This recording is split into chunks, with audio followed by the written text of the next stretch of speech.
Games have peaked, at least, I believe, since about a decade or so ago. Games from PC to console to handhelds have all stagnated for a while. Come to think of it, I haven't really had actual fun in a game for a pretty long time. My most recent and fondest memory of video game fun was probably Halo 3 multiplayer, a recent replay of Dawn of War 1 and 2, and a not so recent replay of Prey 2017.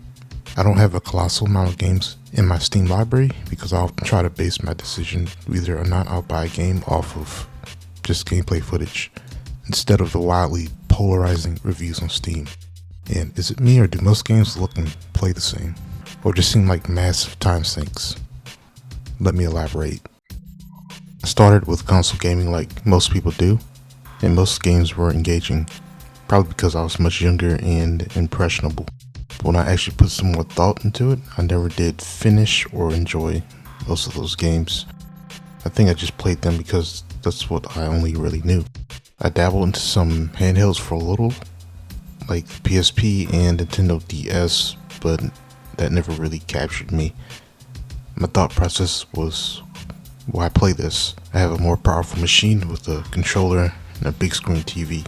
If I ever left the house, I was always too preoccupied with whatever I was doing, so that was out of the question. I always saw them as more marketable to Asian countries. Now I can just play games from my iPhone or Samsung. I have some fond memories of playing Nintendo 64, the original Xbox, and then on to the Xbox 360. Super Smash Bros. And Mario Kart for Nintendo, Jet Set Radio, Halo CE, Project Gotham Racing, Fable, Fusion Frenzy for the original Xbox, and Crackdown, Ninja Gaiden, Halo 3, Borderlands 4, and a hell of a lot more for the 360. I haven't had that spark since the 360 days, when I would just stay up on summer nights, talking shite on Gears and trying to outrun people on Most Wanted. Xbox One and PS4 comes out, and that's when I really start to drift away from the consoles. I don't know too many games for them because I didn't enjoy that gen's titles that much, so I moved on to PC in hopes to reignite that fire. Well, my PC was pretty much a potato, and I eventually started to build one, and I get my hands on my first PC games, and that's when I'm introduced to Steam. I mostly just indulge in Elder Scrolls, Team Fortress, and many hours in Gmod. I'm sure you guys have heard of that, but it's pretty damn incredible. I eventually played WoW for a couple years, start my next PC build, and start branching off into other games on Steam. We end up here in 2024 in a festering pile of unfinished early access, lazy remasters, blatant and disrespectful player wallet looting practices, and just heavily uninspired games from people who seem that they want to torture you for playing the game. I scroll through Steam nearly every other day, and it's pretty lame to say the least. I mean, what's up with the rise of simulate this thing type of games? Who the hell wants to simulate farming? The overabundance of big titty anime JRPGs, the tsunami of hard-ons for boomer shooters, and just the abuse of using early access. I mean, what the hell happened to just making a game with a team of passionate developers and releasing a finished product? It was done then, why can't it now?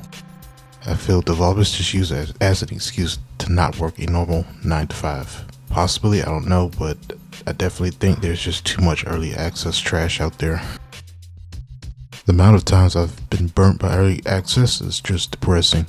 I think I got maybe around 7. I remember 7 Days to Die, that's now past 1.0 release, and how long that game was stuck in early access development hell. And you know what? I actually enjoyed the early release more than I do now, and that's because of how developers simply want you to time sync for the sake of whatever reason. The early access version had a sort of unique charm to it with its blocky graphics.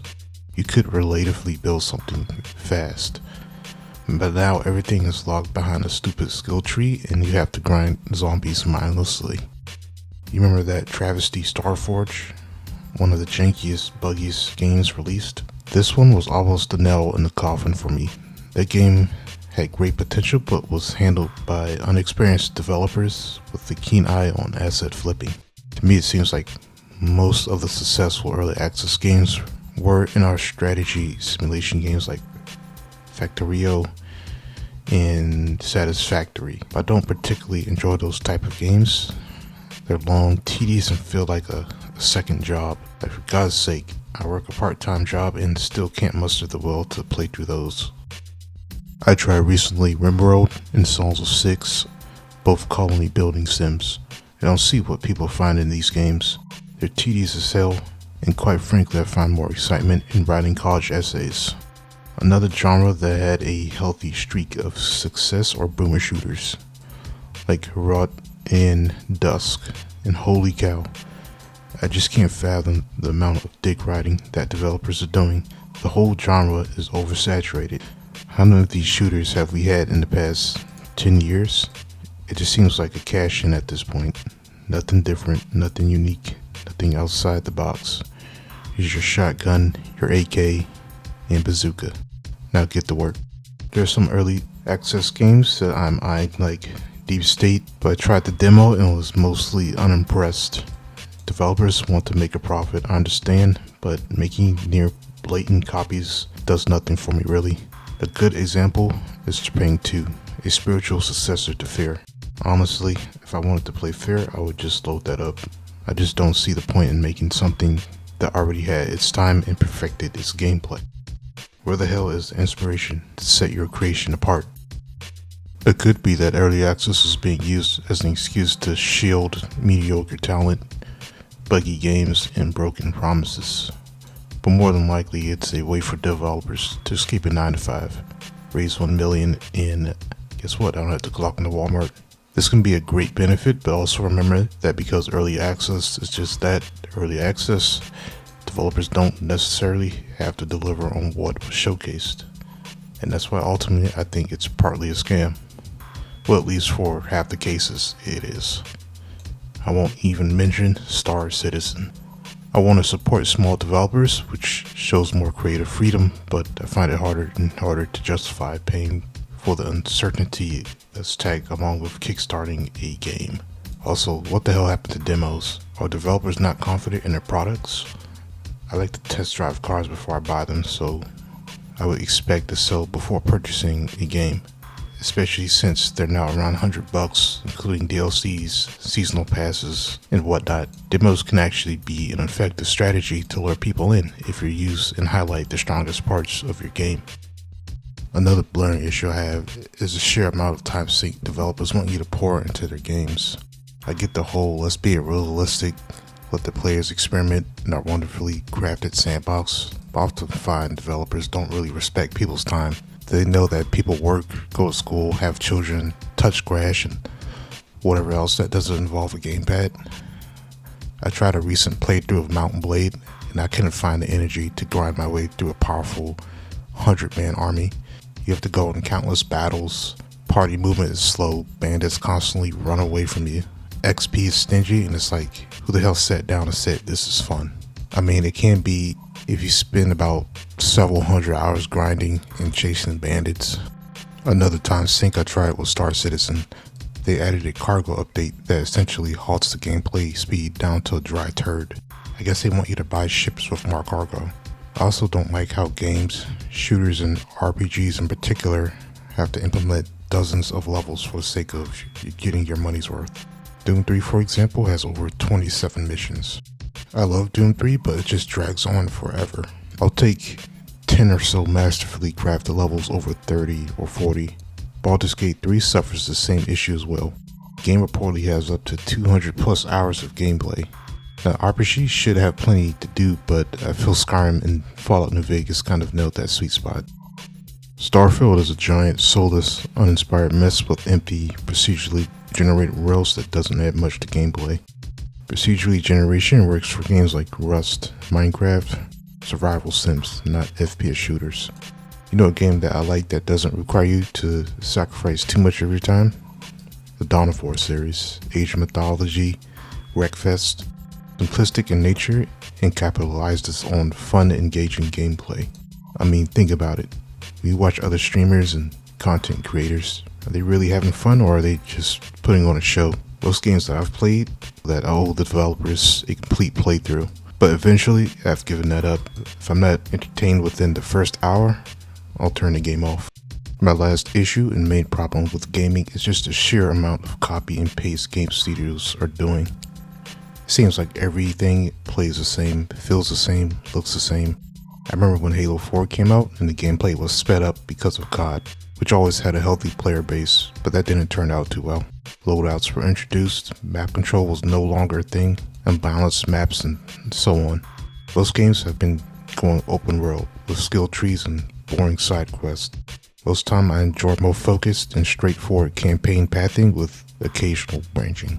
I think the original Deus Ex did this well. As I mentioned earlier, from time to time I visit the Steam store and find it's riddled with simulators, early access, weeby-ass anime games, boomer shooters, survival crafting game, number 300, and 2D platformers. You have to dig through so much tripe to strike gold now, it's just stupid now. Steam is literally cluttered with early access survival games. It's just to the point now I just ignore most of it. I've been completely out of the gaming loop as a whole. I can't justify spending another 20, 30, or $40 on games that essentially play like tens of thousands of games released before it. The rise of Souls-likes, such as Lies of P, which is uninspired. It had the same mechanics but with different makeup on it. The rise of roguelites, which I don't see the fun in losing loot when I die, that's just annoying. The soulless rehashing of boomer shooters that's flooding the Steam market. It seems Steam has become less of a creative outlet and more of a self-confirming stroke of, hey, I can make a game too. I don't think most developers even play games, to be frank, or let alone play their own game. That was my final conclusion as to why most games are just stale now. They make them because they're hired to do so, not because they volunteered out of curiosity. I hop on one of the games in the library and I'm disinterested after just a couple minutes. There's been a recent resurgence of immersive sims. Like I've tried Corpus Edax and Perpetua. Both interesting in their own light, but the genre deserves and needs bigger budgets, solid talent, and lots of love. Small teams shouldn't be touching explorative and grandiose genres such as immersive sims. They're just too huge to undertake. But anyway, positive picture, but after being let down so much, I just stick with maybe 2 or 3 games. I've taken long breaks, tried some of the other weird stuff, but I find there's a lack of polish that I can't ignore. There isn't too much I'm looking out for. I've seen Witchfire, which looks like it can be promising, but with some quick glances of the level design and gunplay, it definitely needs some work. I don't see much imagination being pushed far, nothing that I haven't seen already, so we'll see. So that is it for now. If you like this kind of content, consider subscribing. I have some more ideas that I want to post soon. So my friends, thanks as always for watching, and I'll see you soon.